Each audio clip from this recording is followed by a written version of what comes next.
In Module 3, we will begin our study of the essential reading component of fluency.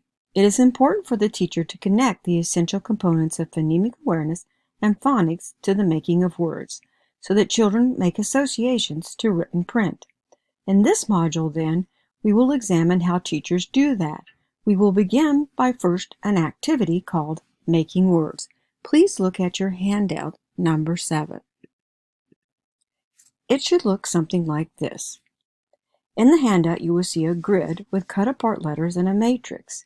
As a reader, you are to apply your knowledge of phonics to make 1, 2, 3, or even 7-letter words using the given consonants and vowels. Look at the example here, and then try it. What word did you make? Did you make 4? Did you make flower? Think. How does this help a reader connect sounds to letters in terms of making sense of words? As teachers, a huge goal we have is that our students must become independent readers. We want them to decode and figure out the meanings of unfamiliar words in print so that they can make sense of a text. Decoding or pronouncing a word is different than figuring out its meaning. As teachers, we need to know our job is to aid our readers in doing both word recognition and word identification. Let me show you what I mean. Pretend you are the reader confronted with this unfamiliar highlighted word in the sentence. What will you do? You may think about what you already know about phonics and say, the FL says fl, so it must begin with a fl sound. I know the generalization of a soft G tells me that the E following the G is probably going to make a J sound. So I'm thinking it sounds like flagell right now. All I have to do is add that OA sound to pronounce the word as flagella. Flagella. But that still doesn't tell me enough. Let me read the sentence. The flagella on some bacteria look like the propeller on a submarine. I'm going to have to think about the meanings of the words I do know, like propeller, submarine, and bacteria. If I put those ideas together, I think that flagella on bacteria are its back parts. They help the bacteria move or go forward. Do you see how you, as the reader, had to go through both processes to recognize the word and identify its meaning? 2 different skills. In Module 3, we will mostly focus on how teachers help a reader decode words quickly and accurately to read smoothly and fluently. In our next module, we will look at how teachers help readers to figure out the meanings of new words. Briefly, teachers can provide the following toolkit of strategies for helping readers identify words, like sight words, decoding by analogy, context clues, or by using the structure of a word. This is how the Kansas ELA standards address word recognition, phonics, and fluency. Notice the strand is reading foundational.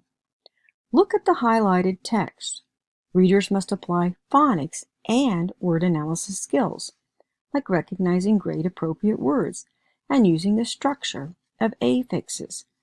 Recognizing words accurately is an aspect of fluency, but it's not the only aspect. Fluency also encompasses rate and expression or prosody. Fluent readers read smoothly and self-correct if necessary, and their speed is appropriate for the type of reading they are doing. Notice the strategy teachers do teach involves phonics, like helping children know the long and short vowel sounds of words as clues. Phonics is one valuable strategy. However, as you notice the word on this slide, is phonics an appropriate strategy for figuring out it? No, because some words do not adhere to phonics generalization, like was. So in this case, children are taught how to recognize words by sight.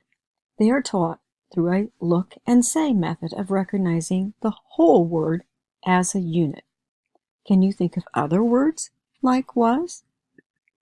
In the 1960s, a researcher named Dolch examined 5 of the most used basal reading curriculum and found that 300 or so words were used 75% of the time. He labeled these words as high-frequency words. Look closely at some of these words. Many of them are taught as sight words. What words do you notice that are not decodable like was, have, or from, or maybe the? Teachers often help children to develop a sight word vocabulary of high-frequency words to expedite their access to words quickly. Now, in teaching whole word or sight words, teachers must remember to always teach words in context using the student's sensory modality and movement. Teachers should also refer their readers to the word wall, as these high-frequency words should be displayed there for quick reference and retrieval. Teachers might also use children's books.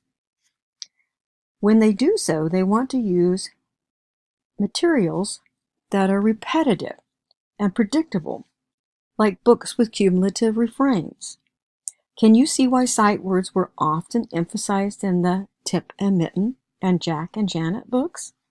How many times would a child practice recognizing the word look and these 2 pages?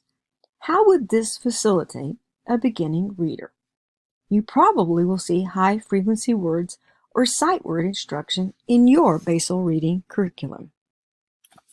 We've already mentioned that phonics instruction is an essential component of reading. Many published materials embody phonics generalizations to help facilitate a reader's practice of recognizing words. What generalization do you recall as you recognize the words Matt, sat, Sam? CVC? Such decodable words are found in materials identified as decodable readers or decodable materials. This type of text facilitates your students' application of phonics skills.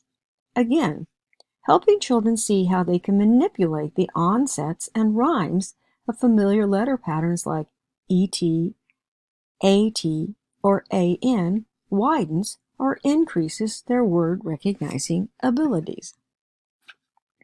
If you recall, in the Reading Foundational strand of the Kansas ELA standards for second graders, we noticed that readers should know and apply grade level phonics and word analysis skills. An important word analysis strategy a teacher will want to deliver is decoding by analogy. Basically, this strategy just means that teachers help readers use what they already know about the structure of an unfamiliar word by connecting its familiar parts. For example, readers using a decoding by analogy strategy who can identify I am not small use that ALL or all information to figure out the sentence I am not tall just by thinking about what is familiar or similar about the words small and tall. Now, as children gain in word recognition skills, they will encounter more words with more than one syllable. As you listen to the day Dirk Yeller came to town, how many words can you identify with more than one syllable? The day Dirk Yeller came to town, the wind curled its lip. Cattle quit lowing and tumbleweeds stopped tumbling along. How many multiple syllable words did you hear in that one sentence? 6? In decoding multisyllabic words, readers have to use a structure similar to phonics. They do this by using their knowledge of affixes, which are both prefixes and suffixes. What relationships do you see between recognizing the letters and sounds of a one-syllable word to recognizing the syllables of a 3-syllable word? Now, these syllables serve two purposes.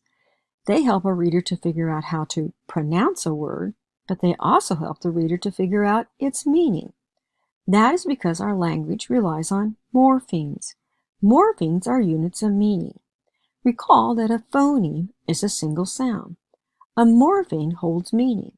For example, the letter S is a morpheme. It indicates, when added to a base word, that the base word is now plural, having a meaning of more than one. ED added to a base word means something happened in the past. UN added to the beginning of a base word changes the meaning of the word to not. You can see that morphemes are important to readers. They are clues teachers need to teach children as strategies to figure out or recognize a word. The most important strategy a teacher must share with her students is that readers think as they read. They must use whatever clues are available to help them recognize an unfamiliar word. That means they might look for clues in other words, or skip the word, or read on to see if that clue helps.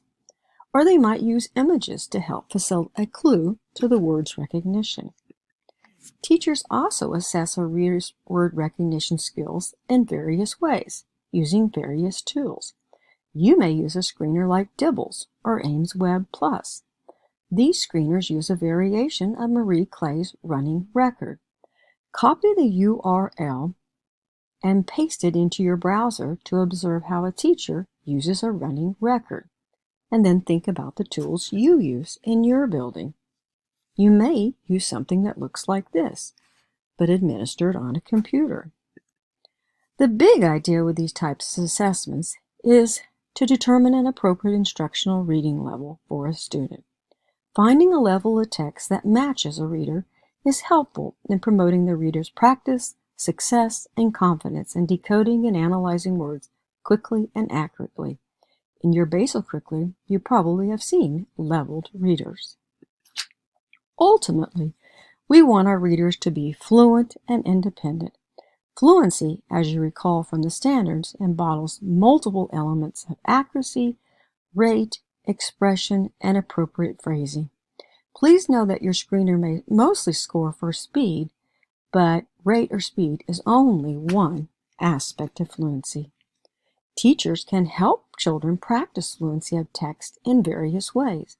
One research-based practice is called a repeated reading.